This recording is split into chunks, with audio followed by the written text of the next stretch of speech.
কি বলছে? সুপ্তি সকালে 1 ঘন্টা 30 মিনিট 40 সেকেন্ড অঙ্ক কষেছে, শোভন 1 ঘন্টা 40 মিনিট 20 সেকেন্ড অঙ্ক কষেছে। তাহলে কে বেশিক্ষণ অঙ্ক কষেছে, এটা হচ্ছে প্রশ্ন। ঠিক আছে, তাহলে কোনটা বড় এই দুটোর মধ্যে? এ 1 ঘন্টা 30 মিনিট, এ 1 ঘন্টা 40 মিনিট, কোনটা বড়? 1 ঘন্টা 40 মিনিট। 40 মিনিট বড়, সেই জন্য বড়টা ওপরে লিখতে হবে। 1 ঘন্টা 40 মিনিট করেছে। আর সুপ্তি কত করেছে? 1 ঘন্টা 30 মিনিট করলাম। এবার দেখো বিয়োগটা বুঝিয়ে দিই, নাহলে পারবি না। দেখ, খেয়াল কর, বিয়োগ করছি। বিয়োগটার ক্ষেত্রে খেয়াল কর, এখানে দেখ 20 আছে, তাই তো? এখানে 40 আছে। নিচেরটা বড়, নিচেরটা বড় হলে এখানে কি করতে হয়? এখান থেকে 1 মিনিট ধার নিয়ে নেব। তাহলে এটা কত হলো? 39 মিনিট নিয়ে নিলাম, 1 মিনিট ধার নিয়েছি। আচ্ছা চুপ, তুই বলে দিলে ওরা কেউ বুঝতে পারবে না। 1 মিনিট মানে কত?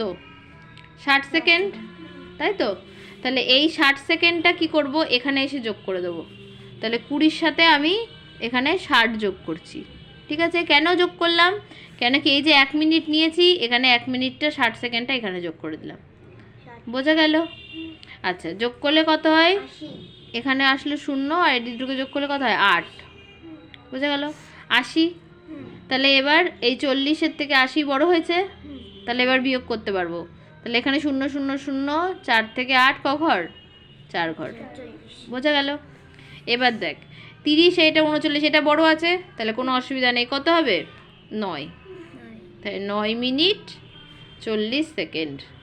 তাহলে কে বেশি অঙ্ক করেছে? শোভন বেশি অঙ্ক করেছে। কত মিনিট? 9 মিনিট 40 সেকেন্ড বেশি অঙ্ক করেছে। পারা যাবে? আর ভুলাবে? দেখিস। ম্যাম এটা কি এরকম ভাবে করব?